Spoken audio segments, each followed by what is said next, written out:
Saludos y bienvenidos a otro video de Universidad Cristo. Este video titulado Upanishad de Cristo.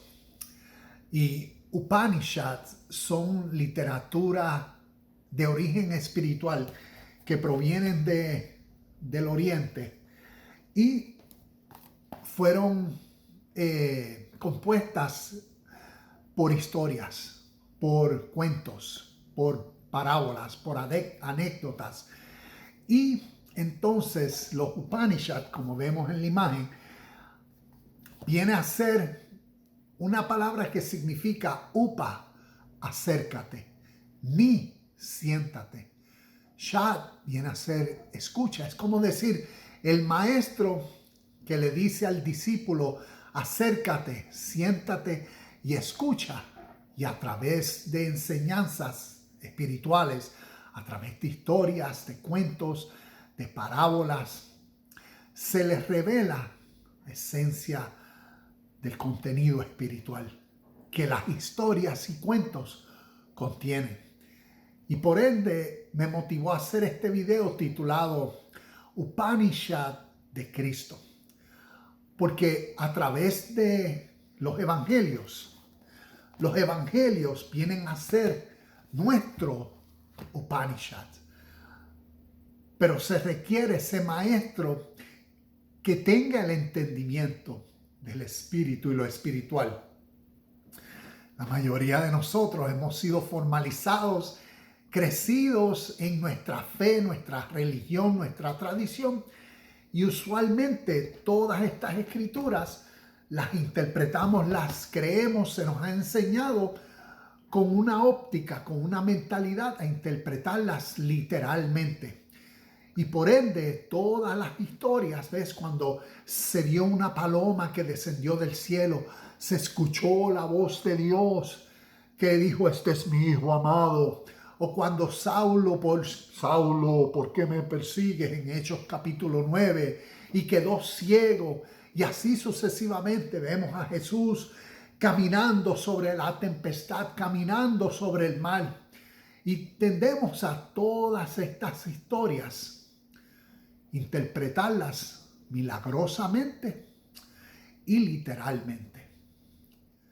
Pero a través del Oriente, Upanishads, historias, fueron creadas donde el maestro entonces le comparte, le revela el mismo entendimiento que el maestro contiene para que la vida del discípulo entonces en su presente viva por la realidad del espíritu presente, por aquello que el cuento le ocultaba al discípulo. Y ahora el maestro, a través de sus enseñanzas, se lo vino a dar a conocer, se lo vino a revelar. Así vemos esta misma realidad a través de los evangelios, donde los evangelios nos revelan el Upanishad de Cristo. Las historias, las parábolas, los cuentos del unigénito Hijo de Dios, del Espíritu de Dios, el Espíritu de la vida dentro del ser humano. A través de los evangelios nos cuenta, cuando nos habla de la vida de Jesús o nos habla de este título, el Hijo del Hombre. Como vemos muchas veces, versos como Mateo capítulo 16, verso 27. Cuando el Hijo del Hombre venga en su gloria, en su trono, con sus ángeles. Mateo capítulo 25, versos 31, versos 34, verso 40 también, si los lees, ves que habla de eso, cuando el Hijo del Hombre venga o cuando el Rey venga. El Rey dirá.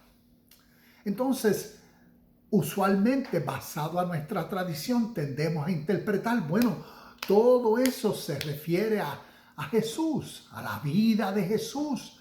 Dios se encarnó en Jesús y por ende todavía se espera. Por eso cuando el Hijo del Hombre venga, refiriéndose en la interpretación literal de que algún día vendrá de nuevo.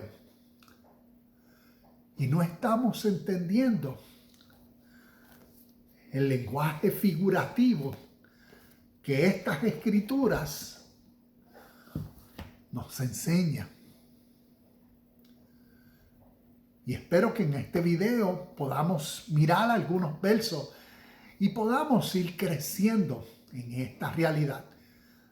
La Biblia nos muestra, ¿cómo decir?, dos historias, dos realidades.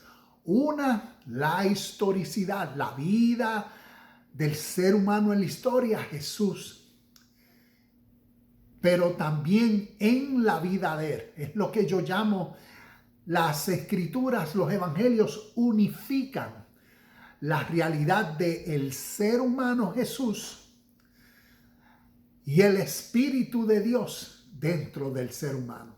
El Espíritu de Dios que a través de los evangelios vemos como título el Hijo del Hombre.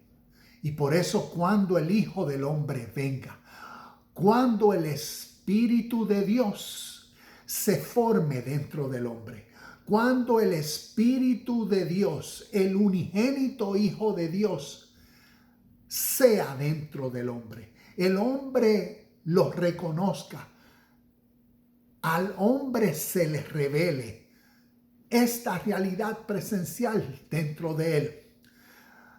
Cuando eso suceda, entonces ahí sucede la salvación y todos estos otros conceptos que a través de los evangelios vemos como términos espirituales significativos.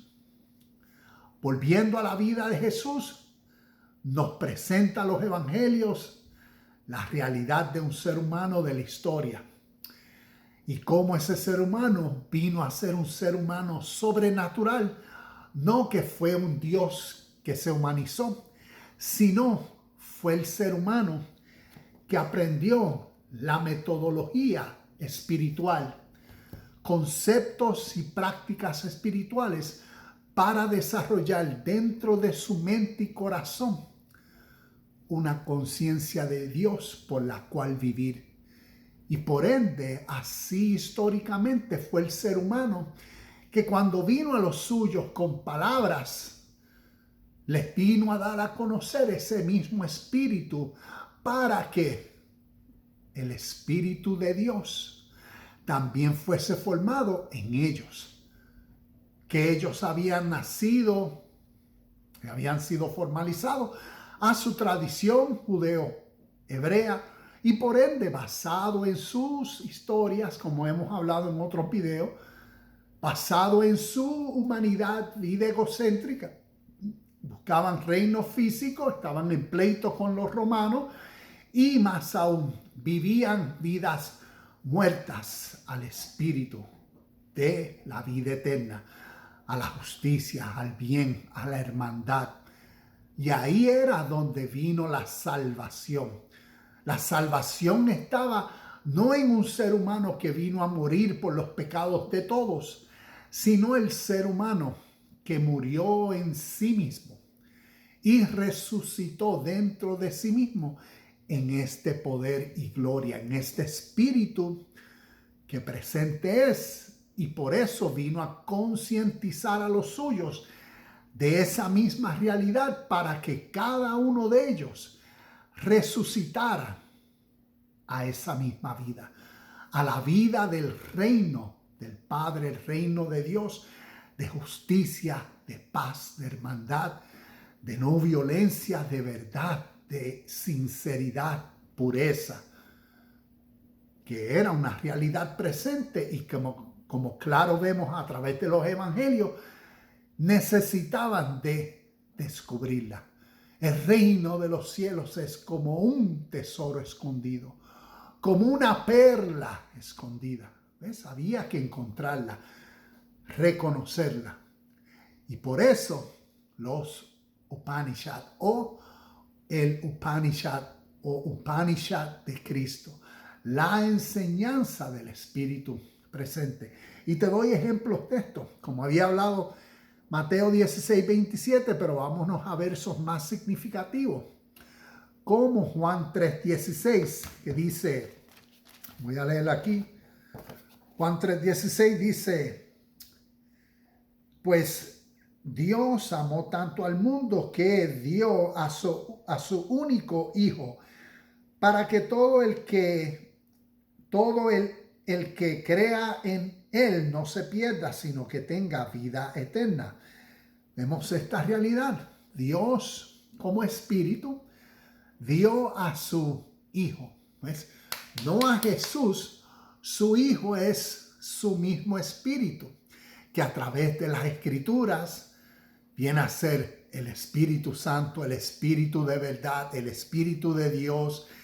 Cristo viene a ser el Logos hecho carne. ¿Ves? La palabra. ¿Ves? La palabra. Una palabra, cuando se habla, tiene fuerza, porque es un espíritu, sale fuerza, sale aliento, sale aire. Y ese aire es lo que a través de estas historias, a través de la historia, ¿ves? Está personificando algo, está tipificando algo. Es un lenguaje metafórico, figurativo, simbólico, donde el verbo se hace carne, donde la palabra tiene un poder cuando la palabra se escucha. Tiene el poder de influenciar la vida, la mente, los pensamientos, los hábitos, las costumbres para transformar a la persona. Y vemos esa realidad. Y esa realidad, espiritualmente hablando, es el unigénito Hijo de Dios. Por eso, de tal manera, en este contexto espiritual, amó Dios al mundo, según el contexto del primer siglo, a aquellos que estaban en la oscuridad, en la ignorancia, basado a su vida egoísta y egocéntrica y a la formalización de su sistema y sus tradiciones, como los judeos hebreos del primer siglo.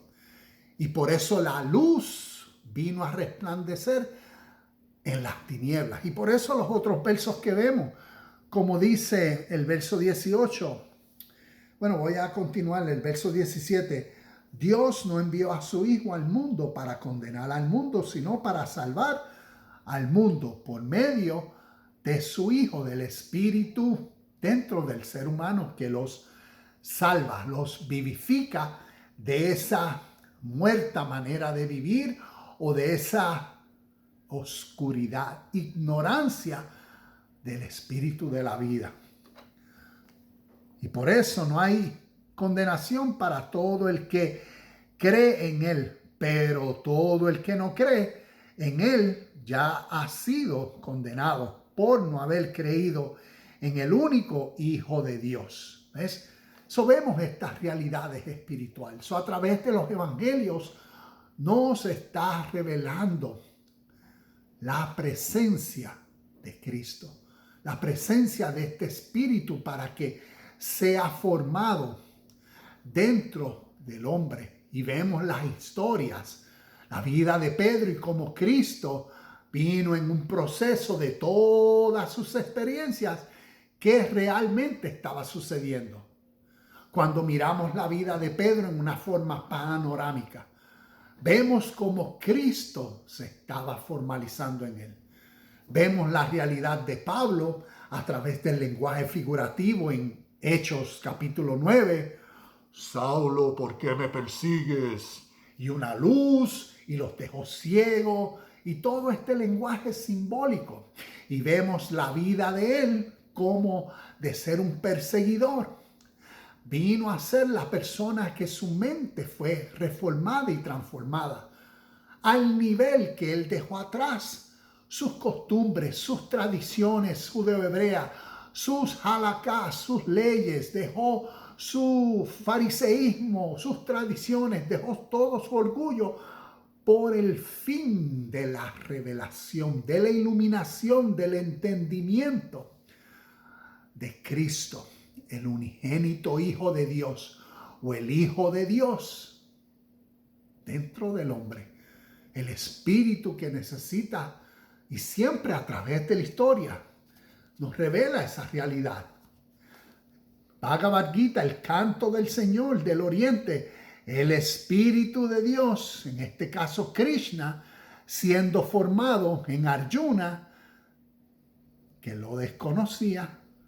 Vemos esta realidad como Upanishads, como historias. Ven, siéntate y escucha. Escucha al Espíritu de la vida. Y a través de los evangelios nos revelan Upanishad de Cristo, del Espíritu presente por el cual vivir, para que maduremos y crezcamos a tal entendimiento y vivamos por la precisión en la acción diaria, consciente de esta presencia. Es como decir, procurar que a través de nuestro día, nuestro motivo para nuestras acciones, para nuestros hechos, nuestra inspiración, nuestro impulso, nuestro ánimo, sea el Logos, sea esta palabra, este espíritu que siempre es hecho carne a través de nosotros y en esta conciencia divina, en esta conciencia iluminada por la luz que siempre es, pues así manifestamos acciones de luz. Como Juan capítulo 4, versos 23 y 24, cuando habla de Dios es espíritu, leo, pero se acerca el tiempo, de hecho, ya ha llegado, cuando los verdaderos adoradores adorarán al Padre en espíritu y en verdad. El Padre busca a personas que lo adoren de esa manera, pues Dios es espíritu. Por eso, todos los que lo adoran deben hacerlo en espíritu y en verdad. Y uno de los capítulos y algunos versos que considero significativos que nos ayuda a entender esto. Desde los evangelios hasta el libro de Apocalipsis, ya que vemos el libro de Apocalipsis, la vasta simbología, el lenguaje figurativo, en esos capítulos del capítulo 20, 21 de Apocalipsis, cuando habla de los 1000 años, cuando habla de que Satanás, la serpiente antigua, fue como decir apresada por 1000 años. Si miramos esta simbología, está hablando de lo que Cristo, la luz, el Espíritu ha causado. Cuando dentro, en el caso histórico, dentro de la primera iglesia o la iglesia del primer siglo que se estaba formando, es Apocalipsis nos está contando el pasado en la forma figurativa, simbólica de lo que sucedió en ellos y cómo en Cristo, cómo este Espíritu, cómo el Hijo de Dios, cómo el unigénito Hijo de Dios, Espíritu de verdad dentro de ellos, fue formalizados y los vivificó a que vivieran por la luz y dejaran de vivir por las tinieblas de su naturaleza egoísta y egocéntrica. Y vemos esa realidad y Apocalipsis lo pone en ese lenguaje figurativo como la destrucción, como estos 1000 años de bendición y beneficio. Y como en el verso 21, en el capítulo 21, esa nueva Jerusalén con todos los símbolos, la nueva Jerusalén, la nueva ciudad, refiriéndose a esa iglesia del primer siglo. Pero espiritualmente hablando, ¿ves? Todos estos conceptos espirituales son Upanishads, son enseñanzas espirituales que cuando uno tiene el maestro con el entendimiento de los conceptos espirituales, entonces de las historias extrae unas enseñanzas para hacer crecer a los discípulos en el presente al mismo estado divino, celestial, eterno. ¿Ves? A esa gloria de esa nueva Jerusalén, de esa ciudad que bajó del cielo, a ese estado de esos 1000 años de bendición, a esa gloria y poder de aquel que destruyó y tiene bajo sus pies a Satanás, el diablo, a la serpiente antigua, al enemigo, ¿ves? Al espíritu de mentira o el espíritu egoísta que a través de las escrituras, los evangelios, nos está enseñando de esa guerra espiritual, la luz contra las tinieblas, todo lo que la luz representa, todo lo que el Hijo de Dios representa como el Espíritu de Dios dentro del hombre. Cuando Él venga, ¿ves? Cuando el hombre entienda y se le ilumine y se responsabilice, entonces habrá esa metamorfosis, entonces habrá ese cambio, esa transfiguración, esa resurrección.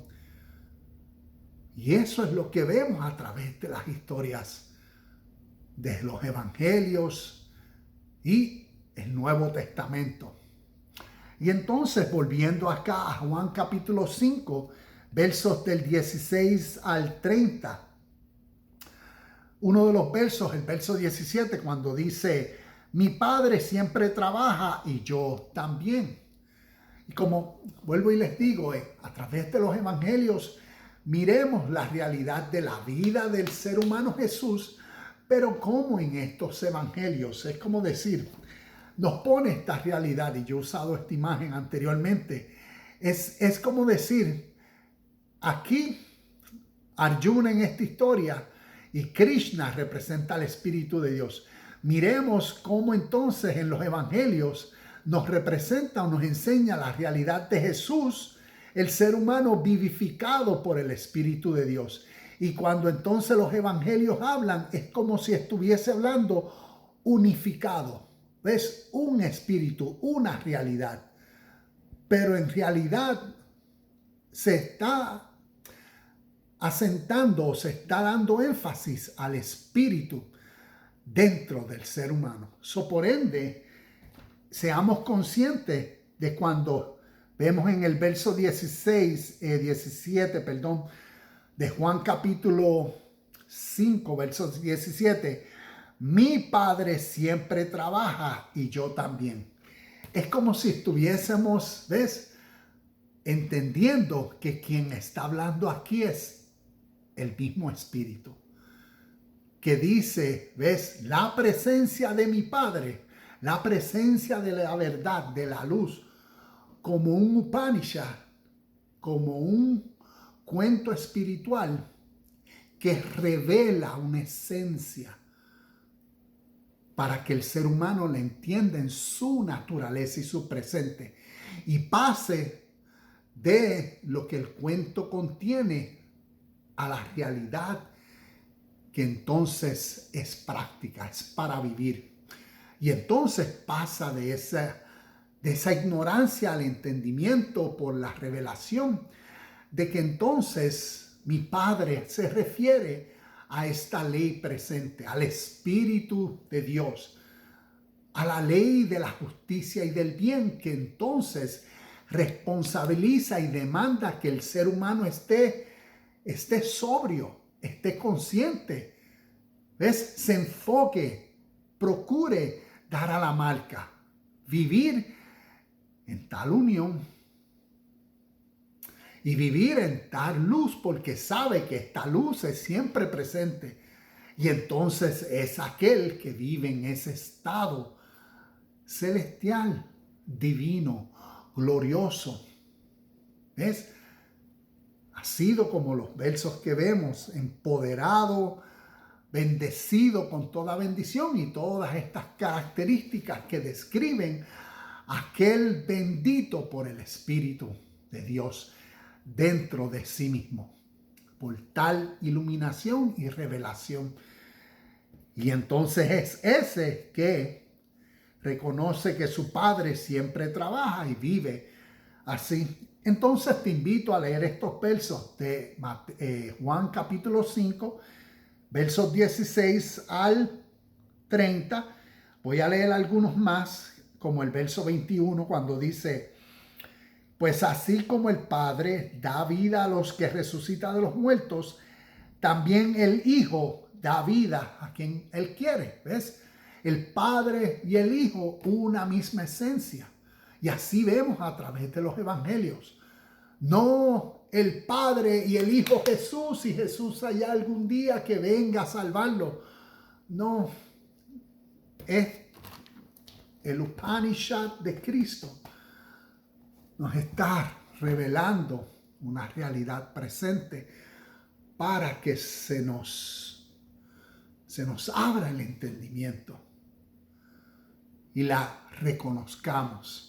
Y todo esto es a su tiempo, porque estamos tan acostumbrados a la religión y la tradición y cómo hemos sido formalizados y condicionados, que tal vez me estás escuchando y lo que yo estoy diciendo tal vez suena raro o retante. Y eso es parte del proceso. Pero por conocer la verdad, necesitamos procurar conocer la historia.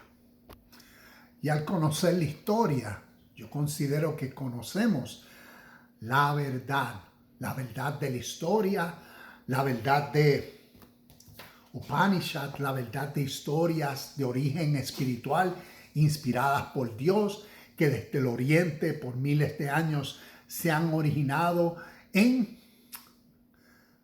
tradiciones orales, y a través de la historia vemos la evidencia hasta nuestro presente de personas alrededor del mundo que continúan practicando esta metodología de crecimiento espiritual, crecimiento personal, crecimiento en unión con Dios.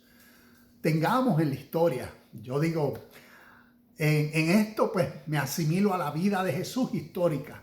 Jesús, el ser humano, como tú y como yo, nació, en el caso de él, nació en su cultura judeo-hebrea y fue instruido en su Tanakh, en sus tradiciones, en lo que llamaríamos Viejo Testamento, en su Moisés, sus leyes, mandamientos, templos, ofrendas, sacrificios, todas esas cosas. Pero después dejó su tradición y creció en el entendimiento de su historia. Así mismo sucedió con mi vida. Yo fui nacido cristiano pentecostal en Puerto Rico y vine a Estados Unidos. Llevo más de 30 años acá. He estudiado teología, he estudiado más de 20 años la historia, la escritura, y llevo más de 10 años que no practico la tradición que me formalizó desde que nací, por procurar conocer la verdad de la historia. Y la historia nos revela verdades. Y todas estas enseñanzas son para nuestro crecimiento personal, nuestro crecimiento espiritual. Que para aquellas personas que practican su fe y su tradición, con ella crezcan en el espíritu de la vida y en la revelación de Cristo en ellos, de Cristo en ti, de Cristo en mí, de la presencia como el Hijo de Dios. Cuando venga el Hijo del Hombre, cuando venga el Espíritu, que sea eso en algo que sucede en ti porque procuras crecer en el entendimiento y la revelación del Hijo de Dios dentro de ti. Y para aquellos que quieren seguir esperando en que venga algún día el Hijo de Dios de las nubes a salvar al mundo, pues de acuerdo a cómo el hombre cree, así es su vida. Pero a través de la historia, la verdad, nos revelan el Upanishad de Cristo. Las historias del Nuevo Testamento nos revelan esta realidad espiritual. Y leo algunos de estos versos más. El verso 26, estoy en Juan capítulo 5, verso 26, dice: el Padre tiene vida en sí mismo. Bueno, voy a leer el 25 y dice: y les aseguro que se acerca el tiempo, de hecho, ya ha llegado, cuando los muertos oirán mi voz. Miren el lenguaje figurativo, simbólico. Muertos como muertos pueden escuchar una voz. Si no entendemos el lenguaje figurativo, simbólico, Upanishad, ven, siéntate, escucha y aprende el significado de estos símbolos que tienen mucha enseñanza. No que porque sean historias o parábolas no tienen peso, como decir, y para nosotros decir, no, estos eventos históricos es lo supremo y lo verdadero, y ahí es donde está todo el peso y valor. No, como un cuento tiene el poder de transformar el mundo. Conozcamos esa realidad de la historia para que crezcamos en la verdad de los conceptos espirituales que nos han formalizado. Y vemos entonces ese lenguaje, como un muerto que escuchan la voz y resucitan. Versos también como el verso 27 dice: y les ha dado autoridad para juzgar a todos, porque es el Hijo del Hombre. No se sorprendan tanto, ciertamente ya se acerca el tiempo en que todos los que están en las tumbas oirán la voz del Hijo de Dios y resucitarán. Los que hicieron el bien resucitarán para gozar de la vida eterna, y los que continuaron en su maldad resucitarán para sufrir el juicio. Vemos esa realidad de lo que presentemente siempre el Espíritu de Dios causa dentro del hombre. El Espíritu, la iluminación, la luz, la presencia para vivir conforme a las cualidades y características y estar en ese estado celestial, divino, de paz, de gozo, de felicidad, de hermandad, de no violencia, ser parte de esa nueva Jerusalén, vivir en ese milenio, todo esto figurativo, o seguir en la oscuridad y las tinieblas, en la oscuridad, en la ignorancia, en esa manera egoísta de vivir, en esa carne y en ese viejo hombre. Esto es lo que nos enseña